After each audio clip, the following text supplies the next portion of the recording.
God's people to go forward. You ought to let the devil know I win in a week, but I come out strong. And the coffee is strong. The word is what clothes us. The word is what shapes our thinking. God has your miracle in mind right here on Stronger Every Day.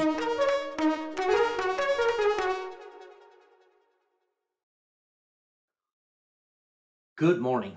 Welcome to Stronger Every Day, where we love the Word of God just like we love our coffee. Strong and fresh, and the Lord always has a miracle for you in mind. I'm so glad you're joining us here today on the show. If you've not had a chance to download our app, please do so on the Google Play or the Apple App Store. We would love for you to be a part of the SSM family. Also, like, follow, and subscribe to all of our channels. Share it with a friend. We believe this channel would be a blessing to other people. And then also, if you can't make the lives every day, we would love for you to download our podcast channel. We believe that would be a great blessing to you. And we think that you could still hear it, be encouraged, even if you can't see the show.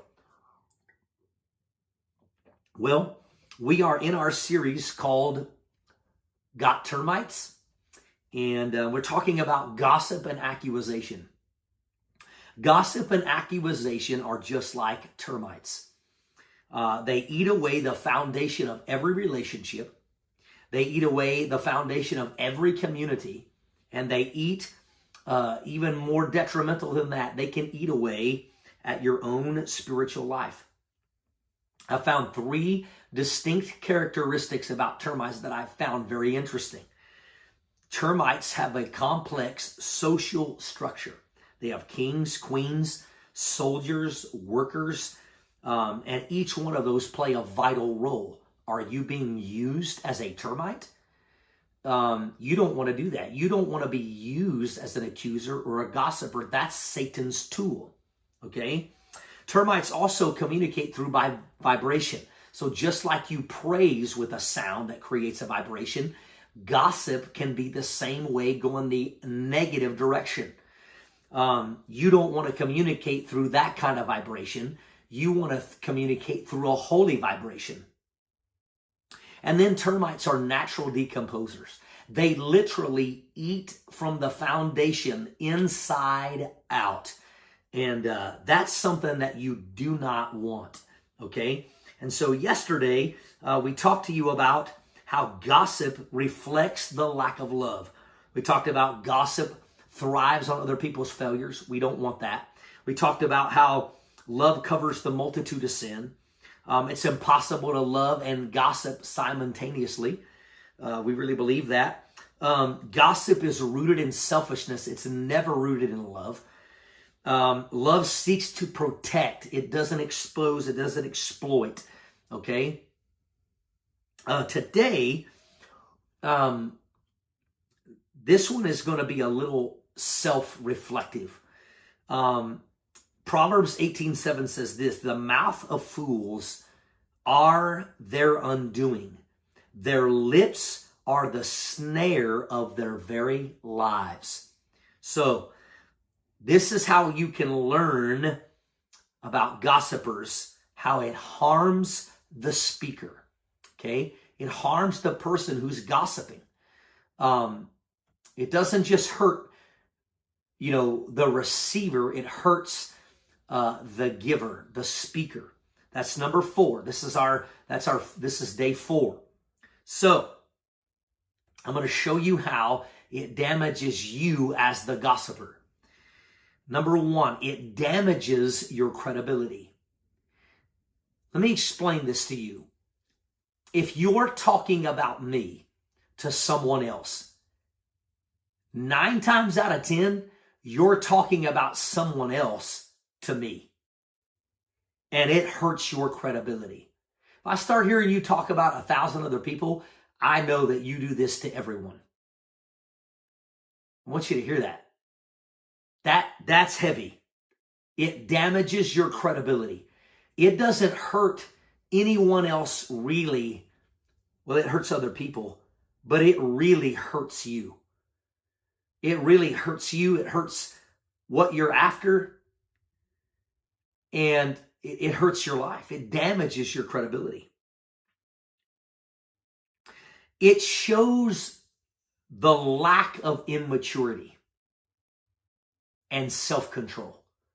That's number 2. It really reveals, write this in the comment section, write these in your notes. It really reveals the lack of immaturity and self-control. Now, I do understand that people do need to have people they can trust. I understand that. But if I'm talking to you with trust, I'm not going to be tearing someone else down. I'm going to be trying to find a way to resolve that relationship, not destroy that other person.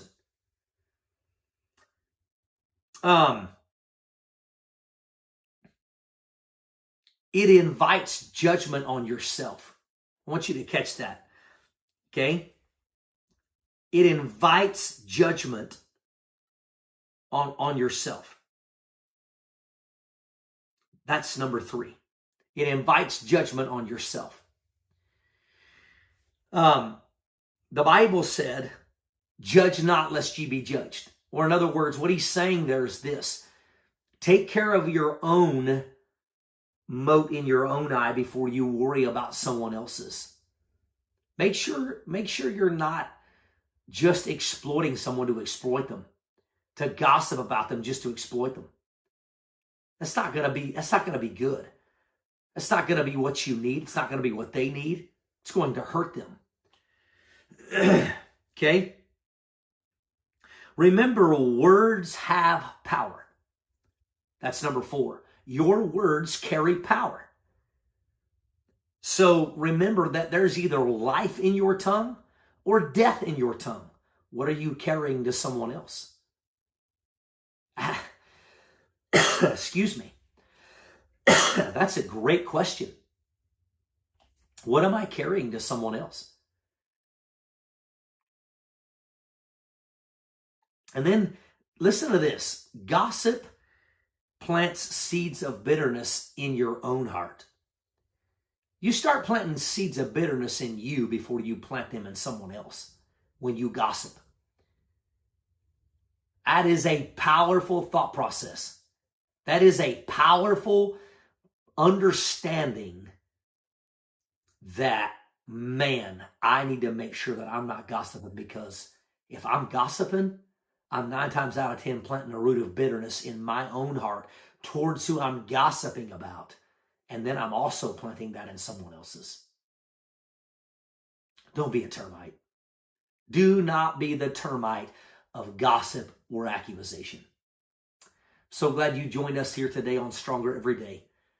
I hope that your life is richly blessed. And I want you to remember, God is going to do something in your life